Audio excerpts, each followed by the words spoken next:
అలాగా మా కుర్రాళ్ళు చూసుకుని ఉండరండి, నేను చూస్తాను. అలాగే అలాగే. యో కుమార్, కుమార్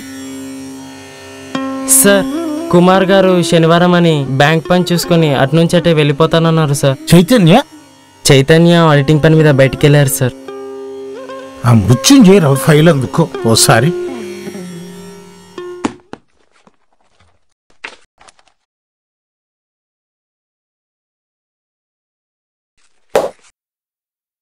మిస్టర్ శేషు. ఏమయ్యా శేషు? సార్ చెప్పండి. ఈ రిటర్న్ ఫైల్ చేయించేది నువ్వేనా? నేనే సార్. ఏం చేయించదు చూడోసారి. ఏం సార్? అంతా కరెక్ట్ గానే ఉందా?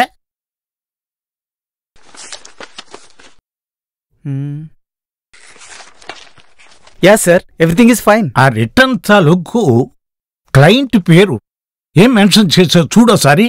మృత్యుంజయరావు. అదే ఉందా? అదే ఉంది. అలాగే ఉందా? అలానే ఉంది సార్. మరి ఆయన ఎందుకు ఫోన్ చేశారంటావు నాకు? ఫోన్ చేశాడా? ఓ సార్, అది ఏమిటయ్యా అది? ఆయన పేరు మృత్యుంజయరావు అయితే వైతేసేసావు. మృత్యుంజయరావు కాస్త మృత్యుంజయరావు అయింది. చావును జయించిన వాడునుంటే చచ్చి సాధించడం చేశావు. ఇప్పుడు ఆయన ఫోన్ మీద బ్యాంక్ చేస్తున్నాడు. ఏం చెప్పన్నావు సమాధానం? చెప్పయ్యా.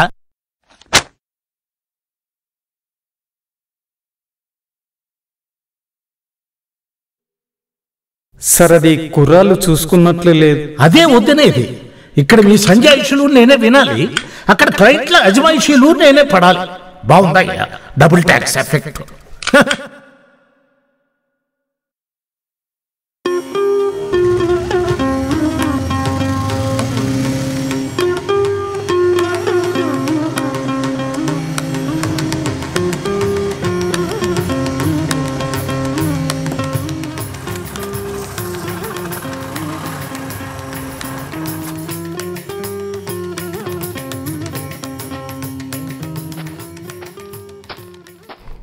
Good girl. నా అమ్మ కాదు, ఈ కొన్ని పాలు తాగే అమ్మా. డాడీ వచ్చారు.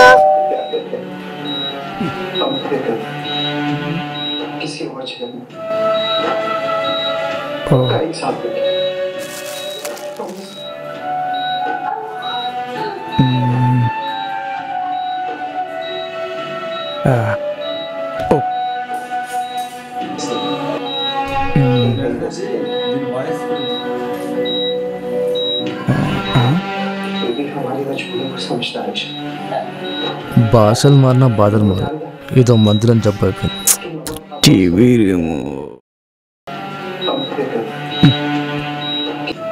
ఎక్కడి వస్తువులు అక్కడే. పొద్దస్తమానం ఇంట్లోనే ఉంటావు. ఆ మాత్రం తీరికుండదా? ఏంటి వెతుకుతున్నారు? ఎక్కడ పెట్టింది?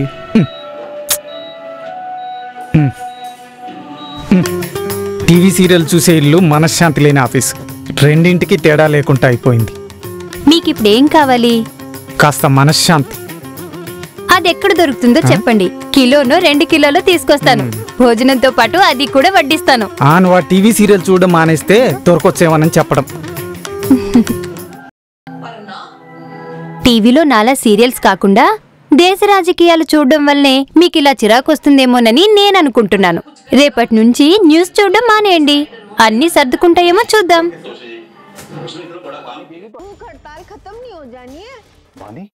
నా నైట్ ప్యాంట్ ఎక్కడ పెట్టావు? ఎక్కడ పెడుతుందో తెలియదు. ఎక్కడి వస్తువులు అక్కడ ఉండవు. అయినా నీకెన్నిసార్లు చెప్పాలి ఎక్కడ పెట్టిన వస్తువులు అక్కడే పెట్టమని? నా మట్టుకు నేను మంచాలతో కంచాలతో మాట్లాడుతున్నట్టుంది కానీ మనుషులతో మాట్లాడుతున్నట్లేదు. నా నైట్ ప్యాంట్ ఎక్కడా? నిన్నే అడుగుతుంది. మళ్ళీ దానికి కొత్త బొమ్మ కొనుక్కొచ్చారా? ఇంటి ఖర్చులకి ఇవ్వమంటే మాత్రం కొసిరి ఇస్తారు. అదే కూతురికి ఏమన్నా తీసుకురావాలంటే ఏ నొప్పి ఉండదు. దాన్ని మీరే పాడు చేస్తున్నారు, మీరు మీ గారాబం. అయినా ఇంట్లో అడ్డాలన్నీ మీరే తీసుకొస్తూ ఉండండి, నేను సర్ది పెడుతూ ఉంటాను. మీ నైట్ ప్యాంట్ దాచిపెట్టడానికి అదేమన్నా డబ్బా బంగారమా? ఉతికి ఆరేసినట్టున్నాను, తీసుకొస్తానుండండి. కాసేపేమో తీసానంటాడు, కాసేపేమో తీలేదంటాడు. ఈ మధ్య ఇదో కొత్త చదువు అయిపోయింది. చచ్చా. డాడీ బొమ్మ తెచ్చారా నాకు? మమ్మీ డాడీ నాకు కొత్త బొమ్మ తెచ్చారా? తెచ్చాడే. నీకు కొత్త బొమ్మ తీసుకొచ్చాడు, నాకు కొత్త పాటలు పట్టుకొచ్చాడు. ఆడినట్లు చాలు గాని వెళ్ళి హోంవర్క్ చేయి. హోంవర్క్ ట్యూషన్ లోనే చేసేసాను మమ్మీ. హోంవర్క్ ట్యూషన్ లో చేసేస్తే ఇంట్లో చదువుకోకూడదా? గాడిదా, వెళ్ళి చదువుకోపో. ట్యూషన్ లో రీడ్ చేసేసాను మమ్మీ. రీడ్ చేసేసావే, ఇంట్లో కూడా రీడ్ చేయొచ్చు. వెళ్ళి చదువుకో పో. ఆటలు ఆటలు ఆటలు. వెళ్ళి బుద్ధిగా చదువుకో.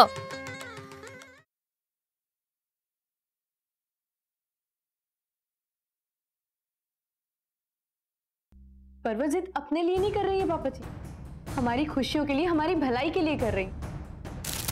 प्लीज पापा जी, अगर उनकी जिद का लेना देना उनके सपनों से है ना, तो मान जाइए उनकी बात। उनके सपनों से बढ़कर मेरे लिए और कुछ नहीं है। और आप तो जानते हो ना,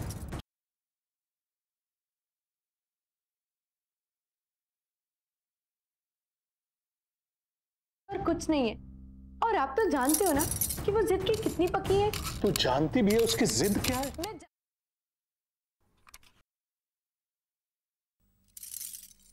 బొంగమూతి పెట్టింది చాలు. డాడీ నీకోసం ఈ బొమ్మ తెచ్చారు. కాసేపు ఆడుకొని తర్వాత చదువుకో, సరేనా?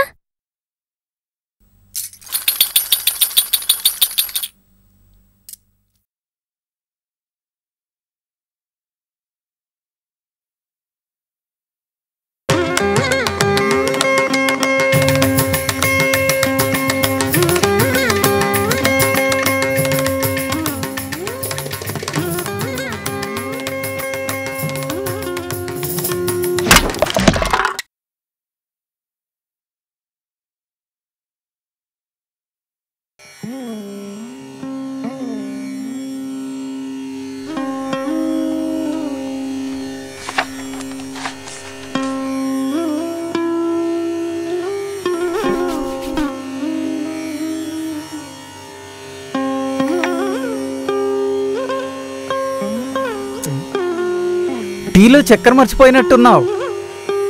మర్చిపోలేదు, అక్కడే పెట్టాను. కావలసినంత వేసుకోండి. మళ్ళీ ఎక్కువ తక్కువ అయిందనుకో నన్నే అంటారు. అదేంటి కొత్త చదువు? టీ వేరు చక్కెర వేరా? చదివింది ఏదైనా చెప్పిన గురువుకే కదా అప్పచెప్పాలి.